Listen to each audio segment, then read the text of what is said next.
English has been around for centuries, but it hasn't always been the English we know today. It has developed immensely in terms of grammar, spelling, and phonetics. As outside civilizations invaded England, words and form from those languages were picked up and altered throughout time. Now English is a unique language influenced by many languages such as German and French, and it is also a language with many dialects. Who are the Anglo-Saxons and Jutes? That is a very good question. The Anglo-Saxons and Jutes were commonly referred to as the Anglo-Saxons. There isn't a definite answer to who they were, but they were all referred to as Germanic tribesmen. They traveled from Europe to the British Isles. I'll explain more on that later. The language spoken between the Anglo-Saxons and Jutes are very... The language spoken between the Anglo-Saxons and Jutes were very different than each other, yet they were all in the same family. So they were able to communicate a little, but it wasn't the easiest thing in the world. The Anglo-Saxons and Jutes all went to the British Isles, but not in the same way. As you can see, the Jutes landed in Wessex. The Angles went to Mercia and Northumbria. Finally, the Saxons went almost straight into what is East Anglia. When the Anglo-Saxons took over the British Isles, they established 7 kingdoms. The kingdoms are as follows.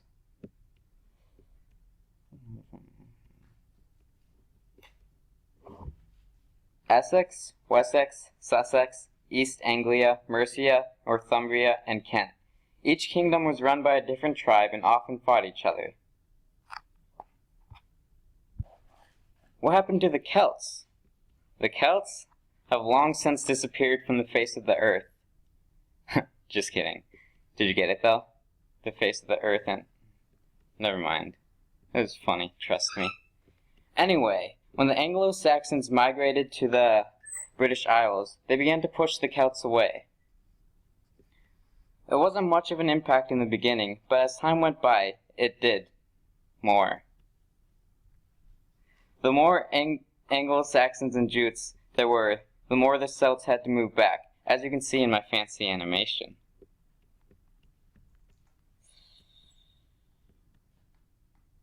Even though the Celts were forced to give up their land, they weren't completely wiped out. They retreated to the lands that are known today as Ireland.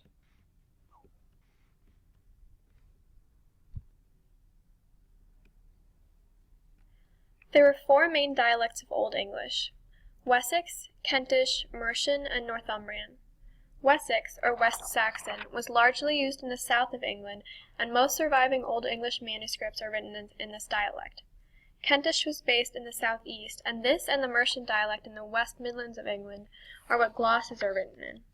Lastly, the Northumbrian dialect in the north of England provides us with short 8th century texts and inscriptions. It is an important dialect for Middle and Modern English, but Modern Standard English is mostly derived from East Midland dialects such as those in Mercian. Northumbrian was the center of culture and power until they were invaded, after which Wessex was the only remaining secure power under Alfred the Great, King of Wessex. This area was the center of power and also writing. Alfred the Great encouraged people to write in West Saxon, and this led to scripts from this time to be almost solely in that dialect. By the 10th century, West Saxon was the dominant dialect of English. However, it is important to understand that these geographical boundaries are very superficial. There were in fact many dialects that developed that are loosely categorized into those 4 sections because those were the ones written down. After Germanic settlers arrived and spread related dialects, new societies in England diverged from the Germanic tribes' dialects and developed their own linguistic norms.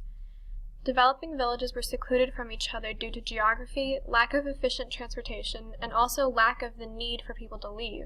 So in the course of several centuries, these villages would develop more and more distinct dialects until people from different villages might have trouble understanding each other. The first settlers of English were largely illiterate, and it wasn't until the last years of the 6th century, with conversion to Christianity, that English adopted the Roman alphabet, omitting J, Q, V, and usually K and X, and adding 1 Celtic symbol and 2 runic symbols. Most of the Anglo-Saxon vocabulary came from German and Danish, or Old Scandinavian, with a few Latin words that usually refer to things relating to Rome or the Christian Church. Old English also had a variety of... Oh, that's not the right slide. Most of the Anglo-Saxon vocabulary came from German and Danish, with a few Latin words that usually referred to things relating to Rome or the Christian Church. Old English also had a variety of letters that we do not use today, including the thorn, which made a th sound, the th, which made a d sound, and an ash. Old English is a very Germanic language. It is influenced largely by other Germanic languages. Just by looking at the two sentences, there are similarities in some words, but also differences. The main difference is the fact that the Old English sentence has different endings that vary based on aspects such as gender, case, and if it is plural or singular. Nouns, definite articles, and adjectives had different inflections for 3 genders, those being masculine, feminine, and neuter. Nouns and adjectives cannot change gender, but the words themselves will have different endings based on what their gender is. Most of these genders weren't assigned for any particular reason, but adjectives had the same gender as the noun they described. The different types of gender are neuter A, feminine O, weak masculine N, and weak feminine N. All these genders have different endings. Neuter A endings have just the stem for nominative and accusative, and then ES and E. Here, the Old English word for tongue has the weak feminine endings.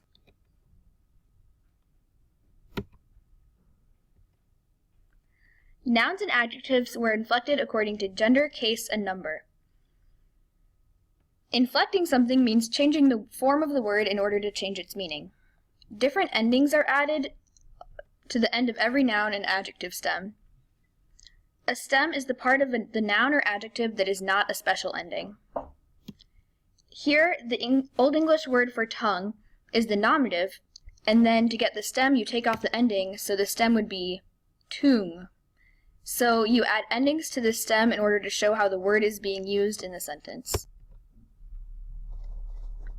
There are different cases with different endings to show how a noun is being used in a sentence. The nominative case shows the subject of the sentence. The subject of the sentence is the one doing the action.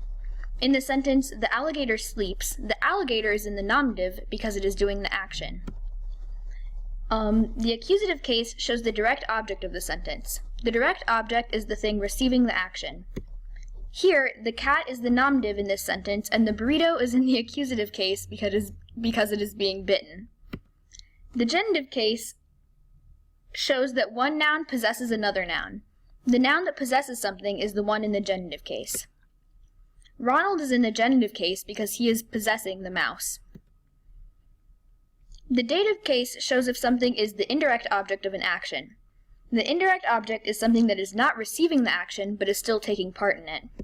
In this sentence, the boy is in the dative because he is receiving the outcome of the action, which is the sock being given to him. The instrumental case is used to show when a noun is used to accomplish something. The thing in the instrumental case is what's being used. So in this sentence, the hammer would be defined as instrumental because it's what is being used to build the house. Adjectives can also have endings, but they must have things called case agreement. This means that the adjective must have the same type of ending as whatever noun it is describing. In this case, happy is describing human, so it has to be in the nominative, and tasty is describing tortilla, so it must be in the accusative. The endings of nouns and adjectives also vary if there is just one thing or several things. This applies to both Old English and Modern English, but in Modern English we normally just add an S to the end of nouns. The common word order was subject, verb, object, with exceptions for the following instances. 1. If an object was a pronoun such as he, she, or it would often come before the verb. 2. If a sentence started with an adverb like quietly or quickly, the subject usually came after the verb. And 3. In a subordinate clause, the verb would generally go at the end. So in the sentence, I went to the store after I ate lunch, the subordinate clause being after I ate lunch, the verb ate would go to the end of that sentence. Because case sentence showed what the function of a word was in a sentence, word order wasn't too significant, but case marking was necessary in order to understand the sentence. Generations have come and gone of people communicating with each other.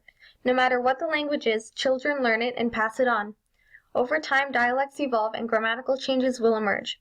From Old English to modern English, changes have occurred and other languages have impacted the development of English spoken today.